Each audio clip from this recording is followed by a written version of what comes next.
Maunlad na Pilipino. Pagtalakay sa iba't ibang pamamaraan sa kaunlaran ng kabuhayan. Maunlad na Pilipino sa 702 DZAS Radyo TV.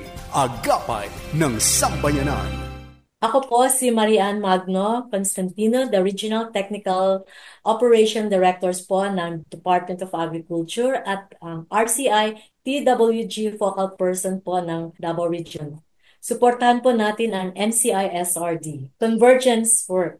Ella Arshaga. Para sa Maunlad na Pilipino sa 702 DZAS FEBC Radyo TV. Agapay ng Sambayanan.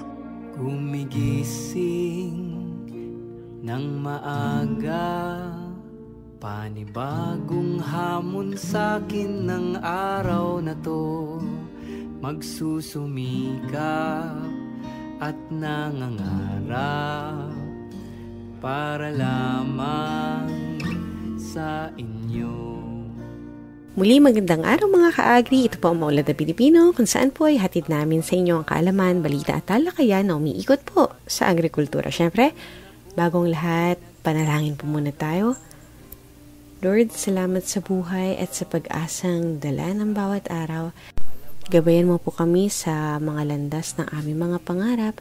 Bigyan mo po kaming patuloy ng lakas, tapang at tiyaga upang hindi sumuko sa harap ng pagsubok. Lord, puspusin mo kami ng liwanag at karunungan nang sa bawat hakbang ay mapalapit po kami sa aming mga tagumpay. Siyempre, sa inyo po namin iniaalay ang lahat, naway magpatuloy kaming maging mga instrumento para sa kabutihan at kapurihan mo. Lord, itinataas rin namin sa inyo ang simula, kabuuan hanggang lapag ng programang ito sa matamis na pangalan ni Jesus.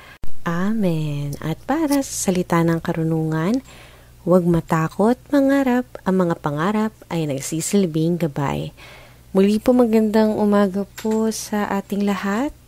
Ako po si Ella Arshaga at ngayon po ay araw ng Sabado, ika-24 sa buwan ng Mayo, taong 2025. Siyempre po, we welcome you sa ikapitong season, episode 21 ng Maunlad na Pilipino dito sa 702 DZAS FEBC Radio TV, Agapay ng Sambayanan. At sa mga kakatune in pa lamang, ano po tayo, no? Accessible via online streaming sa pamamagitan ng dzas.febc.ph. Ganyan din po, sa Facebook. And of course, sa ating talapihitang 702 sa AM band. And we would like to greet ang ating mga commenters sa ating program. Kagaya po ni Ma'am Helen Arellano, mapagpalang umaga mga kaagri mula dito sa San Pablo, Laguna City. Kasama aking mga kabatchmate, ayan, mga Golden Agers Group. At marinig nila ang inyong pagbati. Yun, greetings po sa ating Golden Agers Group kung saan ay kabilang po si Ma'am Helen Arellano. Good morning, Ms. Helen, and to all listeners na Maunlad na Pilipino. Mula po ito kay Jelly Olivar.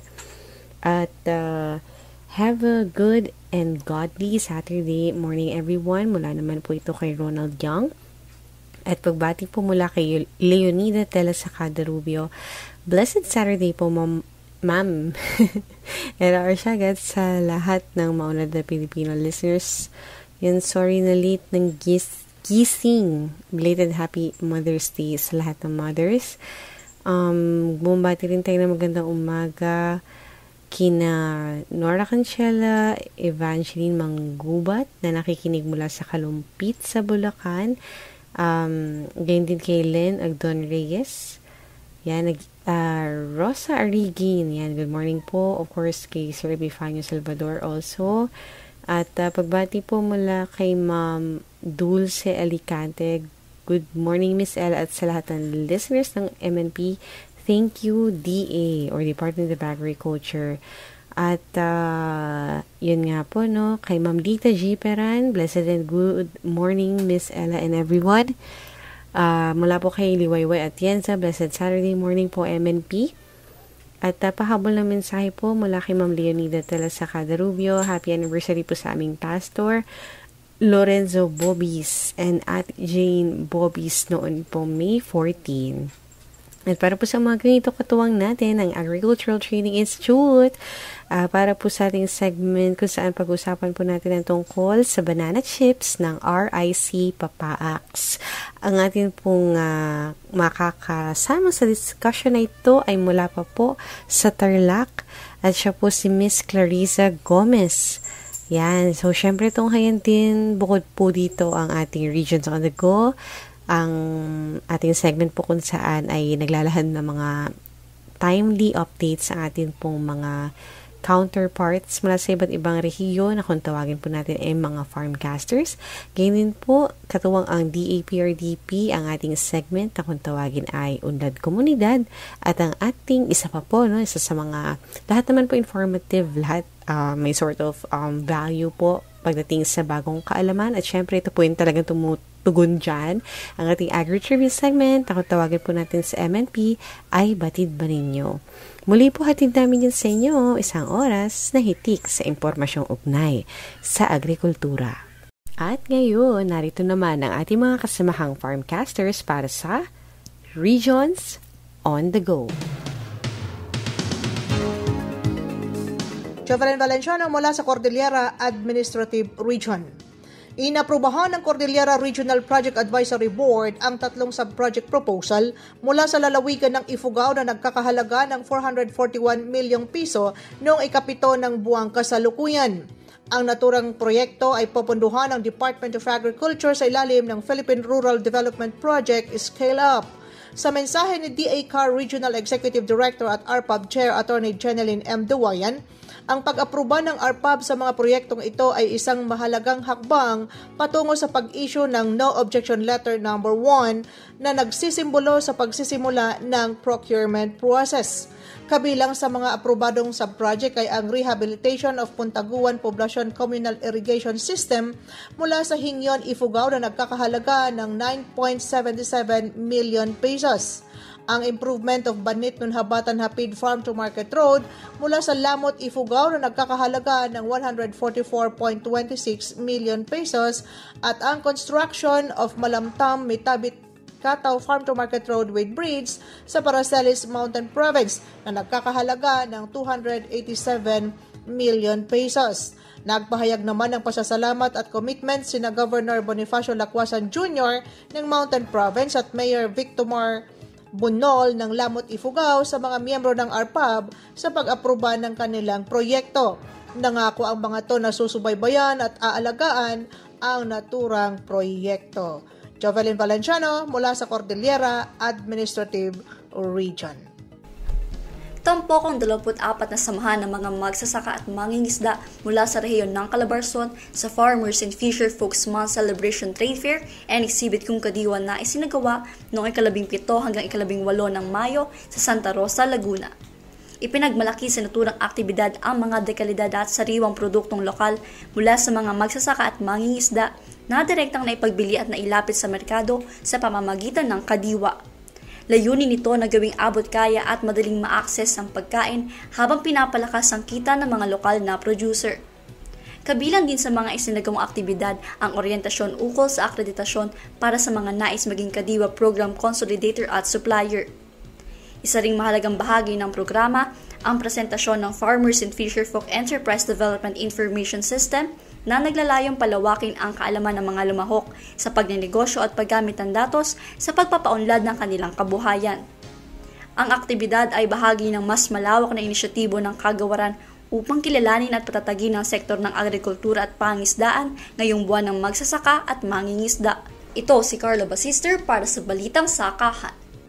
Para sa ating agribalita, 3 munisipalidad sa Rehiyon 12 ang nagsagawa kamakailan ng groundbreaking ceremony para sa mga farm-to-market road projects sa Pulumulok, Surala at Tampakan, South Cotabato. Nagkakahalaga ng nasa 261 milyong piso ang 9.9 kilometrong FMR sa Pulumulok, 151.1 milyong piso ang 4.4 kilometrong FMR sa Tampakan at mahigit 236 milyong piso naman sa 7.7 kilometrong FMR sa Surala. Ang mga proyektong ito na pinondohan sa ilalim ng Philippine Rural Development Project ng Department of Agriculture ay may layuning mapabuti ang transportasyon ng produktong pang-agrikultura at mapalago ang kabuhayan ng mga mga magsasaka sa mga liblib na lugar. Dumalo sa seremonya ang mga lokal na opisyal at kinatawan sa iba't ibang ahensya tulad ng DA at DENR. Nagpaabot ng pasasalamat ang mga residente sa mga nasabing lugar nang maisakatuparan ang proyektong matagal nang pinapangarap ng kanilang komunidad. Pinuri naman ni DARPCO12 Project Director Roberto Perales ang dedikasyon ng mga lokal na stakeholders na naging susi sa tagumpay ng inisyatiba. Inaasahang magpapalago ito ng kalakalan, magbibigay ng trabaho at magpapalakas sa ekonomiya ng South Cotabato.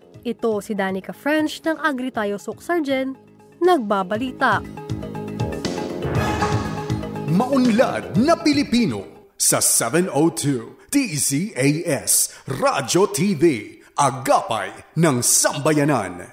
Sa ating segment, katuwang po natin dito ang Agricultural Training Institute at para po sa ating talakayan ngayong umaga dito po sa Agri On Air, makakasama po natin ang presidente ng PAPAAC RIC sa Kamiling sa Tarlac, walang iba si Ma'am Clarissa Gomez. Ma'am Clarissa, welcome po sa Maunlad na Pilipino Agri On Air. Kamusta po kayo? Hello ma'am, good morning at good morning din po sa ating mga tagapakinig. Okay Ayan. lang po. Yun. Good to hear, ma'am. And of course, we would like to send the shout out and greetings po. Shout out or greetings mga kasamahan po natin sa ATI Central Office and as well as to all the regional training centers. All right, para po sa ating discussion ngayong umaga, Ma'am Clarissa, pwede po ba nating i-share para po sa benepisyo ng ating mga listeners, no, yung ating discussion po about PAPAAC's RIC is yung sa banana chips po natin. So, Opo, ma'am. nag-start itong sa PAPAAC RIC and doon po ba sa start natin, banana na po kaagad yung ating chosen commodity? Hindi po ma'am. Ang PAPAAC RIC po ay ni-revive ng aming mayor sa pakikipagtulungan po at sa programa po ng Department of Agriculture. Nagpa-orient po sila, then elect po ng mga officers ng chapter. Doon po nag-start. Ayan. So ito po ay anong mga taon po siya ni-revive, ma'am? Ni-revive lang po nung last year, Feb 2024 po. Wow. Tapos nag-orient po sa amin dito sa aming chapter by April po. Kaya April po nag-start ang aming chapter. 2024. Ano po pala, no? Anniversary period po Opo. buwan ng Abril. So, Opo, ma'am. pati po sa inyong operations, ma'am. And from the revival po ng ating PAPAAC RIC, ano po yung datos natin with regards sa number po ng members natin sa kasalukuyan? Sa kasalukuyan po, ma'am, meron po tayong from the start is 33. Medyo may mga nag-a-attempt pong sumali pa po. So, increasing po ang members. 33 and increasing. So, and Opo. counting po tayo. So, dito Opo. ma'am, nabanggit natin hindi siya primarily banana po yung ating commodity. Pero as long as, parang along with the commodity na napili po natin, pwede po ba natin ibahagi din po yung meron din po ba tayong livelihood programs under PAPAAC? Meron po. Yes, ma'am. Meron po. Kasi po yung mga trainings po na ibigay na sa amin ng Department of Agriculture ay kimchi making, banana chips, tinapa making, ayun po. Ayun. So, dito po ma'am, kasama na rin po yung mga training natin. Bakit po kaya ito yung mga napili natin? Ito po ba yung mga gusto din ng members natin or ito yung mga available po sa lugar natin? Kamusta po yun? Actually, ma'am, ang banana chips ang napili namin kasi po dito sa aming baryo, yun po ang marami po kaming saging, which is nung hindi pa po nag-start ang RIC, para pang nabababayaan po ang mga bunga ng saging, kinakain lang po ng mga ibon, ganyan po. Pero nung nagsimula na po ang RIC, ayun po, nag-boom naman po, hindi naman po agad-agad na nag-boom, kaya lang nag-start po kami ng maliit as 15 kilos ng unang luto namin. Nabenta naman po agad. Gradually po, pa-increase po ng pa-increase yung mga production namin. Ayun. At syempre, ganun naman po, no, pag nag-uumpisa tayo sa maliit Opo. po muna, tapos habang parami ng parami po yung ating Opo. ginagawa. So dito po ma'am sa inyo pong RIC sa Papaak, tayo po ay situated sa Kamiling, sa Tarlac. Yung mga Opo. members po natin ma'am, dito lang din po sa lugar o nasa Karatig na, saan po sila nakatira ma'am? Dito rin po, kasi sa Kamiling po, ang inorganize po ang RIC per chapter. Ibig sabihin po, may 51 barangays, 61, not including 10 barangays which in poblasyon po na walang sinasaka. Yung mga, may mga asawa pong magsasaka lang, which is 51 barangays po. Per chapter po ang ginawa ni Mayor at ng Department of Agriculture. So parang ma-ensure po na may participation yung ating mga lugar. Merong talagang, uy, isa dyan. Oo. Tama po, ma'am. Ang galing naman po nun. Parang na-ensure nga yung pagiging active nung ano nila, parang participation. Ayan. So paano naman po yun, ma'am, sa ating mga banana chips po? Sabi natin, ito yung madami natin sa lugar natin. So, ibig sabihin, syempre, hindi po mahirap sa inyo maghanap ng raw materials. How about po, ma'am, yung machine? Meron din po ba kayong mga assistance na nakuha with regards po dun sa ating production po ng ating banana chips? Noong una po, kanya-kanya po kaming dala. Ang una po naming pinaglutuan yung palayok. Nung nakapag-ipon-ipunan po kami, nag-start po kami sa palayok. Nung nakapag-ipon na po kami, naging talyasin na po ang lutuan namin. Yun po. Ito po, no, within the year po na kayo'y na-revive. Nakakatawa naman, ma'am. I mean, since last year nga po na nabanggit natin kanina. So, may mga talyasin na po tayo for the materials and equipment. Aside po dun sa mga farmers natin, ma'am, may mga iba pa po ba tayong mga kasamang katuwang na nagtataguyod po ng ating Papaak RIC? Meron ba tayong mga other agencies, mga staff siguro? Other agencies po, tinutulungan po kami ng, pinapatnubayan po kami ng Department of Agriculture. Nagbibigay po sila na mga trainings, ganun po. Naghihintay lang po kami ng yung tulong po sa mga equipment namin, which is, ang importante po sana sa amin, especially sa banana chips kami, yung may de-oiling machine kami. Yung pag ano ba ng oil. Opo, yun ang wala kami ngayon. So parang syempre, dahil identified niyo po yun, seeking assistance na po kayo sa mga pwede mag-provide po ng makinarya na ito. So dito po, ma'am, yung nakatulong sa paggawa natin, nabanggit na po natin ito. From the 15, tama po ba, kilos ba noon, ma'am? 15 kilos po natin, nakukuha lang or napoproduce natin noon. Kamusta na po yung production natin sa week or perhaps siguro sa isang buwan? Sa isang buwan po, ngayon po, nakapag-try na po kami ng 107 kilos in one activity. Wow. Opo, ma'am. Opo. So, nakapag-produce na rin po kami ng mga 275 to 380 packs. Per pack po is 100 grams.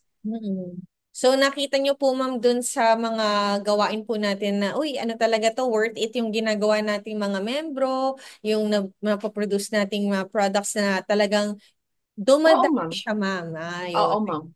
May parang ano po tayo, sense na, ano to, katuloy-tuloy itong ginagawa natin. And with that, ma'am, saan po nakakarating yung mga products natin, ma'am, so far? Nag-ship ba kayo, ma'am, even sa malayo or ano lang din po, ma'am, targeted po within our area? Ang nangyayari po, pagkatapos po na activity namin, yung mga members po namin, may kanya-kanyang contact na may kamag-anak sa iba't ibang lugar, sa Kapas, o kaya minsan, karamihan din po yung mga balikbayans namin dito, dinadala po abroad. Tulong-tulong po yung mga members na kung saan po makakapagbenta. Maunlad na Pilipino sa 702 DZAS Radyo TV. Agapay ng Sambayanan. Anak, ang kitang aso! Aray! Uy, Tay! Okay ka lang po ba? Para kalmot lang. Malayo sa bituka. Oops, teka lang tay, baka may rabies yan. Dapat sabunin at hugasan agad ang sugat ng 10 hanggang 15 minuto. Lagyan lamang ng alcohol o iodine para talagang malinis. Tapos, pumunta sa pinakamalapit na health center para magpakonsulta. Balik po kayo sa susunod na schedule natin po ha. Salamat po. Agad na hugasang maigi ang sugat at pumunta sa health center. Basta wais, iwas rabies. Uy! Akayin mo to, Junjun! Hala, ano yun? Halimaw ba yun? Tatakbo ba tayo, Junjun? Tatahulan ko ba? Ano gagawin natin? Chub-chub! Okay ka lang? Bunso, tandaan mo lagi. Para hindi ka makagat, maging maingat. Kapag natatakot si Chub-chub, lumayo ka muna. Kausapin mo siya ng malambing. Chub-chub! At dalhin mo siya sa bahay niya. Uwi ka muna! Oo nga, sige. Hindi nakakatakot dito. Salamat, Junjun! Hindi na ako ganun kakabado. Pero uy, huwag ka muna alis ha. Maging maingat pag natatakot ang aso. Para iwas kagat at kalmot. Basta wais, iwas rabies. Maunlad na Pilipino sa 702 DZAS Radyo TV, Agapay ng Sambayanan. So ito nga ma'am, no, kanina na uungkat na natin na katuloy-tuloy itong ginagawa natin, yung nakikita natin yung development mula sa maliit hanggang naparami po yung production natin. Ano po sa inyo ma'am yung naging kumbaga bentahe or kahalagahan na tayo po ay value adding po mula sa ating raw material, which is yung ating saging? Mahalaga po kasi itong value adding sa ating raw material. Kasi po, dito po nakukuha yung quality at yung outcome ng aming products. Maganda po ang nangyayari sa quality at outcome ng aming products. Ayun. Ma'am, sabi po natin kanina, tutunan natin yung mga technique, yung mga kaalaman natin sa mga trainings as assisted po ng ating Department of Agriculture. Ma'am, ano po yung mga specific trainings na natanggap po natin na nasasabi po natin, uy, doon ko natutunan to, doon namin to natutunan. Para magka-idea din po yung mga siguro gustong pumasok sa ganitong klaseng agribusiness. Ang nag-focus po kami dito po namin natutuhan itong process, yung tamang proseso po ng paggawa ng banana chips. From raw material po. Kasi yung raw material namin, ma'am, halimbawa may activity kami bukas, ngayon po, nakukuha namin yung material. Parang naluluto po agad, hindi po old yung material na ginagamit namin. Talagang bagong pitas po na saging. Kaya yung quality po ng product namin ay napakaganda po. May ensure po natin yung freshness. Dito po natin na-apply talaga at syempre kung best practice yun, ba't ihihintong gawin? So parang ito po yung patuloy po nating nagiging way of production po natin sa banana chips. So, nakuha po kasi parang nababanggit niyo po yung tungkol sa dahil may value adding po tayo sa ating proseso, ay napapalabas yung quality ng ating product. And parang that gives us an insight na, especially dun sa mga nakikinig po natin, no, na pag nanggaling po sa Papaak RIC, quality po yung ating product. Fresh po, and fresh. Fresh po yung material, Fresh po yung material na ginamit. Parang napaka-confident po natin dyan kay Ma'am Clarissa na talagang fresh yung material na ginamit. Tama po ba, ma'am? Tama, ma'am. Ayun, talagang tayo confident dyan sa part na yan. And dito naman, ma'am, sa ating partnership with ATI Central Luzon, ano po yung mga ongoing activities natin kasama po sila? Ngayon po, may mga trainings po, naghihintay lang po ang Department of Agriculture sa mga confirmation at dates ng mga training na may wish list po kaming sinubmit sa opisina ng Department of Agriculture, which is ongoing process pa po. Ayun. Okay lang ba, ma'am, i-share? Ano ba yung mga nasa wish list po ninyo na list of trainings po ba yan, ma'am? Opo, ma'am. Ano po mga yun? Items meat processing po, pastries. Opo. So talagang something na bago po para na mai-offer din po ninyo hopefully din sa Papaak. And ma'am, kung interested po, kung isa po akong kapwa magsasaka or agri-enthusiast, paano po ba kami makakadalaw po sa inyong RIC kung nais po namin bumisita or siguro may mga katanungan po kami, ano po ba yung mga contact details na pwedeng ibigay? Saan po ba kayo located? Paano kayo pupuntahan? Ma'am, ito po ang maganda sa RIC Papa. Noong nag-umpisa po kami, gumagamit lang po kami, the word is nakikituloy lang po kami sa lugar, sa pagmamayari po ng barangay, which is sa BPAD, doon po kami nagluluto dati. Ngayon po, nung lumago na po kami, napag-isipan po kami naming gumawa ng sarili naming production area, which is pinagmamalaki ko po ngayon na mayroon na po kaming sariling production area. Na tulong-tulong po kami. Opo, workmanship po, kung ano pong meron na, halimbawa sa isang member, meron pong exist, no, hindi nagamit na hollow blocks, yero, ayun, pinag-ipon-ipon po namin hanggang nakabuo po kami ng production area namin. Sarili na po namin yon.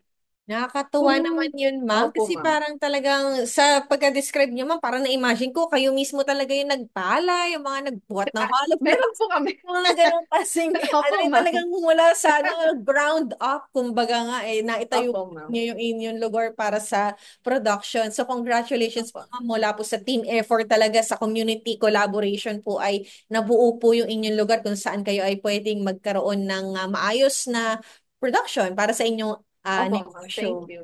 So, doon yun, ma'am. Paano kayo, ma'am, madadalaw para ma-appreciate naman din? Welcome po ba kayo, ma'am, sa mga visitors? Baka naman gusto namin. Okay, ma'am. Welcome naman po. Opo. Mag-message lang po kayo sa aming FB page, which is RIC Papa Chapter, or mag-text o tumawag po kayo sa numero naming 0936-904-9423 at maluwag po namin kayong iniimbita sa aming area po, production area. Ayan. Syempre, Ma'am Clarissa, hindi namin kayo pakakawalan sa panayam na ito hanggat di namin naririnig ang inyong kahit maikling lang po, mensahe po para sa mga listeners po natin and of course sa mga kasamahan po natin dyan sa Central Luzon, lalo na po sa Tarlac. Opo. Nais ko lang pong ipaalam, hindi po balakid sa isang may bahay na kumita ng extra. Hindi lang po hindi lang po ang pagkumita ng extra. Kumbaga, inspirasyon po para i-distress. Ano yung gawaing bahay ma-stress po? Para lang pong kaligayahan. Magbigay ng kaligayahan sa yung sarili din at makahalubilo sa mga ibang may bahay po. Na kung magsama-sama po ang mga kababaihan, mga asawa po ng magsasaka, makakagawa po ng dagdag pangkabuhayan po. Tapos kung makakagawa po kayo ng mga magagandang bagay sa komunidad, parang i-love nyo po yan. Mahalin nyo po kung anong ginagawa nyo. At unti-unti po makikita nyo ang end result po ay napakaganda po. Makakabuo ka ng magandang samahan, dagdag ng kita sa pamilya, yun lang po. Ayun. At ang ating panayam na ito, para po sa panayam na ito, nakasama po natin ang presidente ng PAPAAC RIC at natalakay po natin ang tungkol sa kanilang journey sa paggawa ng banana chips. So nakasama po natin once again si Ma'am Clarissa Gomez, ang kanilang presidente. Ito po ang Agri On Air. Maraming salamat po, Ma'am Clarissa. Thank you very much din, ma'am. Maunlad na Pilipino sa 702 DZAS Radyo TV, Agapay ng Sambayanan. At narito ang Unlad Komunidad o UK katuwang ang Philippine Rural Development Project. Tungkol po ito sa ating kagaganap lang na Philippine Coffee Expo for this year. Kasama po natin si Binibining Julie Ace Brandon Barao. Ngayong umaga sa Unlad Komunidad, mapapakinggan natin ang balita sa ginanap na Philippine Coffee Expo kung saan muling nagtipon-tipon ang mga magsasaka ng kape, mga eksperto sa kape at mga negosyante. Kalahok rin ang 12 na coffee enterprise mula sa Luzon, Visayas at Mindanao na pinondohan ng Department of Agriculture, Philippine Rural Development mula noong May 9 to 11 sa One Ayala Mall sa Makati City. Ang PCE ngayong taon ay may temang Charting New Frontiers and Breaking Barriers, the emergence of Philippine specialty coffees. Isinasabuhay nito ang diwa ng inobasyon at ambisyon na nagtutulak sa industriya. Ito ay hindi lamang tumutukoy sa pagpapalawak ng produksyon ng kape at saklaw ng merkado, kundi pati na rin sa pag-unlad ng mga napapanatiling pamamaraan ng pagsasaka at makabagong mga teknik sa pagpoproseso. Ang naturang event ay naging oportunidad na maipromote ang mga pinakabagong produkto sa kape at mga bagong teknolohiya at makakuha ng mga bagong kaalaman mula sa mga eksperto ng kape mula sa local at international speakers. Ang PCE ay nagtatampok rin ng mga kompetisyon, eksibisyon at seremonya upang kilalanin ang mga kahalagahan ng kape hindi lamang sa industriya kundi pati na rin sa pang-araw-araw na buhay ng mga Pilipino. Ang opening at ceremonial ribbon cutting ng PCE 2025 ay dinaluhan at pinangunahan ni na Department of Agriculture Undersecretary for High Value Crops Cheryl Marie Natividad Caballero, PRDP Enterprise Development o IREP Alternate Component Head Lenny Pecson, kasama ang mga opisyal ng Philippine Coffee Guild at ng Department of Trade and Industry at Tourism. Ayon kay Yusek Natividad Caballero, ang PCE ay hindi lamang ito isang pagtitipon. Ito ay isang patunay ng sipag, inobasyon at ambisyon ng ating mga magsasaka, negosyante at taga-suporta. For many years, Philippine coffee has been a sleeping giant, an opportunity and recognized in the past decade, if I may. A promising sunshine industry, which is rich in potential, rooted in tradition, and grown in some of the most fertile and diverse landscapes in the country. Indeed, Philippine coffee has awakened. We also have to look at the coffee sector as it faces barriers or challenges, outpaced practices, low productivity, climate vulnerabilities, and limited global recognition. Today, we are witnessing a remarkable shift as our farmers are adopting better technologies, our youth are returning to the land with passion and creativity, and our entrepreneurs are eagerly and boldly championing local flavors and unique taste profiles. And the world is beginning to take notice of what we've always known, that Philippine coffee is indeed world-class. Aniya, magpapatuloy ang DA sa pagbibigay ng suporta para sa maliliit na mga magsasaka, mga negosyanteng apektado ng importasyon, pagpapalakas ng eksportasyon at pananaliksik at inobasyon. Samantala, muling iginiit ni Lenny Pecson ang patuloy na suporta ng PRDP sa mga kooperatiba at asosasyon ng mga magsasaka sa pamamagitan ng IREP component. Through PRDP, these farmers have gained easier access to credit and crop insurance to protect their livelihoods and better market linkages to sell their produce. Beyond its infrastructure and enterprise investments, the PRDP has also pledged its support to the local coffee industry by actively participating in events such as the Philippine Coffee Expo that propel the industry forward. The PRDP has participated in the Expo since its pioneer run in 2022 and has been a loyal partner for 4 consecutive years. Likewise, the PRDP extends its gratitude to the Philippine Coffee Guild for providing the project a platform to showcase its world-class quality coffee. Ang ibang proponent group mula sa DAPRDP at Agribusiness and Marketing Assistance o AMAS, Farmers, Cooperatives and Associations o FCAs ay nakilahok sa market linkage meeting na inorganisa ng mga kinatawan mula sa Department of Agriculture at Department of Trade and Industry. Katuwang ng DA ang Philippine Coffee Guild, ang organisasyong nakatuon sa pagtaguyod at pagpapanatili ng industriya ng kape sa Pilipinas. Para sa iba pang balita tungkol sa DAPRDP Scale Up, patuloy na makinig tuwing Sabado dito sa Unlad Komunidad, ang programa sa radyo ng Department of Agriculture, Philippine Rural Development Project. Enabling communities, expanding opportunities. Thank you so much, Miss Julie. And of course, abangan pa ang mga inihandang bahagi ng DAPRDP tutok lamang sa Unlad Komunidad dito pa rin sa Maunlad na Pilipino 702 DZAS. Ayan, at atin pong pakinggan ang ating hatid na batid ba ninyo para sa umagang ito.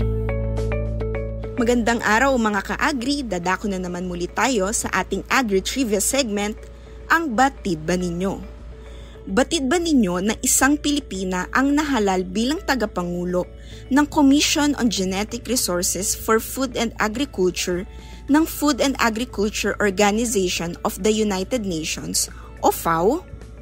Ito ay walang iba kung hindi si Attorney Paz Benavides, Assistant Secretary for Policy and Planning ng Department of Agriculture.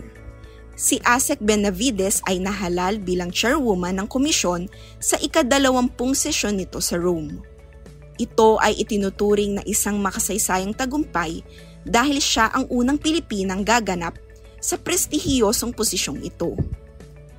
Ang komisyong ito ay nagtatakda ng mga patakaran para sa pangangalaga ng biological diversity na mahalaga sa pagpapanatili ng food security. Ayon kay Agriculture Secretary Francisco P. Chu Laurel Jr., ipinagmamalaki ng buong DA ang tagumpay ni ASEC Benavides sa makasaysayang pagganap na ito. Bago maging isang Assistant Secretary, si ASEC Benavides ay naglingkod din bilang Direktor ng Bureau of Plant Industry, kaya't hindi na bago sa kanya ang usapin ng plant genetic resources. At ngayon bilang chairwoman ng komisyon, pangungunahan niya ang mga talakayan upang tiyakin ang maayos na pagpapatakbo ng FAO sa larangan ng genetic resources. Ang kanyang termino ay tatagal hanggang 2027 sa ika-21 sesyon ng komisyon. Isa itong mahalagang hakbang para sa Pilipinas sa pandaigdigang agenda ng pagpapanatili ng food security. Muli, isang pagbati ASEC Paz Benavides at ito po si Ira Cruz. Ito ang ating Agri-Trivia segment, ang Batid ba ninyo? Yan po, no? So, greetings po sa ating Agriculture and Fisheries Information Division sa pangunguna po ng hepe nito na si Ma'am Cheryl Suarez. At para po sa buwan ng Mayo, ang atin pong tinaguri ang Farmers and Fisher Folks Month. Markahan po ang ating mga calendars, kagaya po ng mga na-announce namin sa mga past episodes para sa buwan na ito. Ipakita po ang ating mga suporta para sa ating mga farmers and fisher folk sa pamamagitan ng pagbili ng kanilang mga produkto. So, bawat week po sa Department of Agriculture Central Office, merong mga featured na agri-fisheries commodities. And noon nga pong first week, para po yan sa fisheries, nakaraan na din po ang linggo para sa rice. Last week din po ang ating week na nakalaan para sa coffee, cacao, sugar, fiber, and other high-value crops. At ang atin pong darating na linggo, ang ika-4 na linggo ay ang ating livestock, dairy, and corn. And then nga po, para sa ating mga activities, ito pong nabanggit natin ay inline po sa ating 2025 Farmers and Fisher Folks Month. And of course, bukod po dito, tayo din po ay may upcoming next week. So sa May 30 po, ang atin na pong atin pong tinatawag na Dairy Fair. Hatid po sa atin ng National Dairy Authority. So ito yung nag-feature ng mga local fresh milk, cheese, yogurt, ice cream, and iba pa. Para po sa mga nais sa makidalo po dito, ito yung gaganapin sa Quezon City Hall, Risen Garden, Elliptical Road, Diliman, Quezon City. At makipag-ugnayan lamang po kay Ginoong Ian Caro Agbayani. Muli sa darating na ika-30 ng Mayo, ang Dairy Fair ng National Dairy Authority. Ayan. Muli kayo ikinagagalak po namin mapaglingkuran sa pamamagitan ng programang pangradyo na Maunlad na Pilipino. Hatid po ito sa inyo ng Department of Agriculture, Agriculture and Fisheries Information Division. At para sa pagkain kaisipan, mula sa aklat ng Mangaral, Kabanata 2, Talata 25, kung wala ang Diyos, Sino pa ba makakain o makakaranas ng kasiyahan? Mula po sa Department of Agriculture ninyo napakinggan ang edisyong ito ng Maunlad na Pilipino dito sa 702 DZAS FEBC Radio TV, Agapay ng Sambayanan at mahimpilan po sa Ortigas Center, Pasig City. Kasapi rin po sa Kapisanan mga Broadcaster ng Pilipinas o KBP. Siyempre, thank you so much po sa ating mga katuwang sa pagtataguyod ng ating programa. Specifically po ang ating DZAS family. Thank you so much po sa inyong walang hangganang pasensya. Thank you so much po sa ating listeners at we expect and we would love to have you back next Saturday. Samahan niyo po kami muli sa ganap na ika-5 hanggang 6 na umaga. Of course, sa lahat ng aming katuwang sa program na ito, sa side po ng DA, lalo na po si Ma'am Ira Cruz, ang ating buong DA AFI, then of course, all the offices under na ating DA family. Ito po ang Maunlad na Pilipino hanggang sa muli, magtanim ng pangarap, mag-ani ng tagumpay para sa masaganang bagong Pilipinas. Ako po si Ella Arsiaga at enjoy the rest of the weekend. Ng palay, sa bawat bahay, may isasaing, may ihahain sa lahat. Maunlad na Pilipino sa 702 DZAS Radyo TV, Agapay ng Sambayanan.